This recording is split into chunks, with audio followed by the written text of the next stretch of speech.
Social media પર થતી જાતીય સતામણીના કિસ્સાઓ વચ્ચે જાણીતા સંગીતકારની પત્ની અને ભજનો ગાતી યુવતીને ફેક એકાઉન્ટ ઉપરથી અશ્લીલ મેસેજીસ કરીને પરેશાન કરવામાં આવતા સુરત સાયબર ક્રાઇમે ગુનો નોંધી પોરબંદરના ક્લીનર કમ નાના પાયે ભજન ગાતા 19 વર્ષીય યુવાનની ધરપકડ કરી। પોલીસ પાસેથી મળતી માહિતી પ્રમાણે ગઈ સપ્ટેમ્બરે 16 તારીખે તેને કાજલને રબારીને 777 ઉપરથી રિક્વેસ્ટ આવી હતી। આ એકાઉન્ટના પ્રોફાઇલ પિક્ચરમાં ગુજરાતી ગાયિકાનો ફોટો હતો અને ગુજરાતી ફિલ્મના જાણીતા હીરાનો પણ ફોટો પોસ્ટ કર્યો હોય તે એકાઉન્ટ ખોલ્યું હતું। આ એકાઉન્ટ ધારક દ્વારા વારંવાર કિશન રબારી સાથે વાત કરવા માટે કહેવામાં આવતું હતું।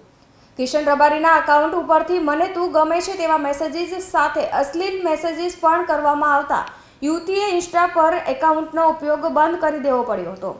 હાલ તો પોલીસે પોરબંદરના કરશન કોડિયાસરની ધરપકડ કરી આગળની કાર્યવાહી હાથ ધરી છે।